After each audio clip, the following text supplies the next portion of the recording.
Garcilaso de la Vega, soneto 10. El autor Garcilaso de la Vega nació en Toledo en 1501 o 1503, no se sabe exactamente, y murió en Francia en 1536. Fue un poeta y militar del siglo de oro, considerado uno de los escritores en castellano más grandes de la historia. Descendía por parte de padre de Íñigo López de Mendoza, marqués de Santillana, y por parte de madre de Fernán Pérez de Guzmán. Nació en Toledo en el año 1501.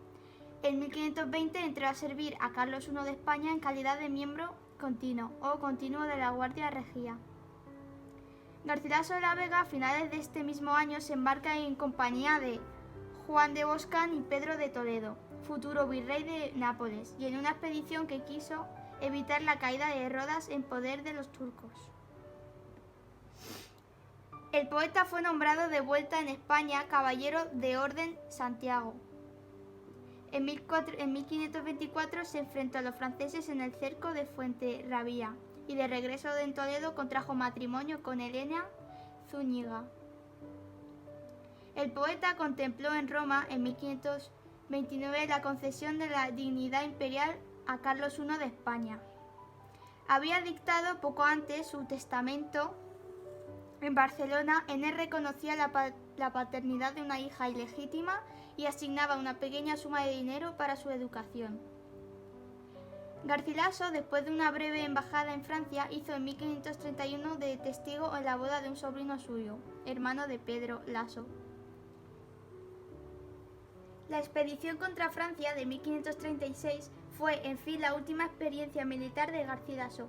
El poeta, en efecto, murió el 19 de octubre de 1536 en el asalto de una fortaleza en Le Muy.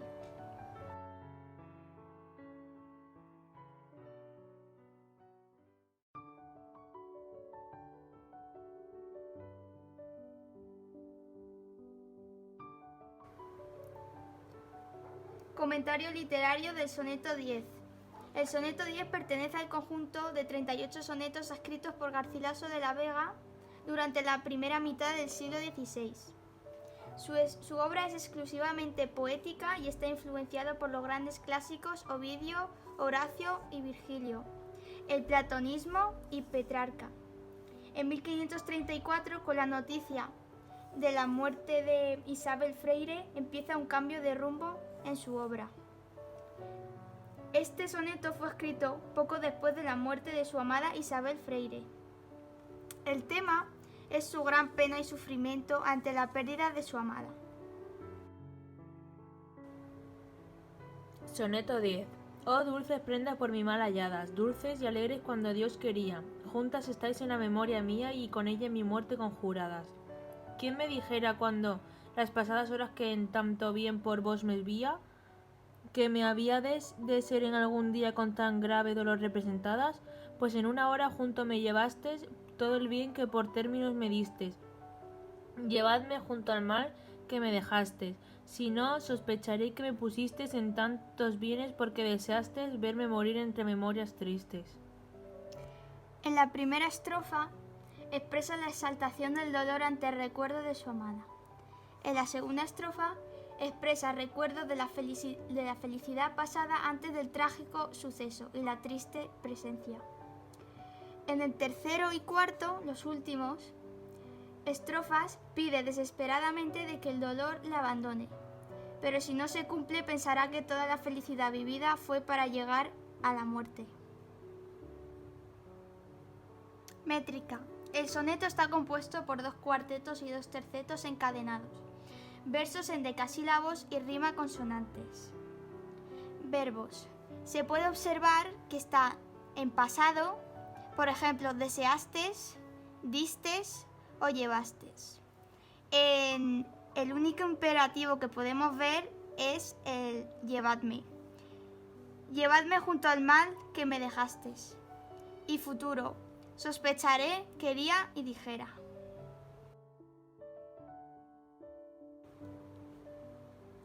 Contiene exclamaciones al principio y después interrogaciones. Los sustantivos son comunes, pero no muy abundantes y con fuerte carga semántica. Por ejemplo, Dios, dolor, muerte, morir, conjuradas, etc. En el soneto 10 podemos observar algunas antítesis, como dulces prendas, maralladas, las pasadas horas, que en tanto bien, grave dolor, todo el bien, junto al mar, tantos bienes y memorias tristes. También podemos observar al principio una exclamación y interrogaciones, una interrogación retórica. También hay algunas formas antiguas como llevaste, me distes o dejaste. También contiene hiperbatón. Por ejemplo, pues en una hora, junto me, que por términos, que me, si no sospecharé que me, por qué y verme morir entre. Conclusión. Este es un soneto de madurez del autor. Se considera inspirado en la muerte de su amada. Es el único poema que hace pensar que hubo una relación. La influencia renacentista se observa en el tema, el dolor por la ausencia de su amor y en la forma. Es un soneto con versos en decasílabos, de Petrarca, aunque también le está presente la ideología teocentrista medieval, en el primer cuarteto dulces y alegres cuando Dios quería. En las tres partes del poema se aprecia ese dolor, primero en sus recuerdos, segundo por la breve felicidad vivida y en la tercera, ese dolor le conducirá irremediablemente a su muerte. Se nos representan, por tanto, dos muertes, la de Isabel Freire y la suya propia. Utilizan un lenguaje sencillo y natural que se observa a través de los contrastes que aparecen en todo el poema. Resaltar la exclamación de la primera estrofa y la interrogación retórica de la segunda. La utilización de antiguas formas y verbales de segunda persona del plural para mantener la rima en los tercetos y el uso del imperativo al final del primer terceto como petición desesperada para la salvación de su dolor. Continuación de la conclusión. Curiosamente, el tono del poema nos conduce, por un lado, en lo que a intensidad poética se refiere, a un orden creciente, pues se logra el clímax en el último verso. Sin embargo, también observamos que la voz del poeta se debilita en el recorrido del soneto. En tanto a la forma, se diría que el orden es decreciente, pues si empieza con un reflejo de su dolor, reforzándolo con una exclamación retórica. Es un poema por una parte bonito y por otra parte mayor un tanto triste. Bonito porque hace referencia a su amada y triste por su muerte y lo mal que lo está pasando. Es un soneto que, en nuestra opinión, se puede entender fácilmente aunque tenga varias de las palabras en lenguaje antiguo. A pesar de eso nos ha gustado y por eso lo hemos elegido.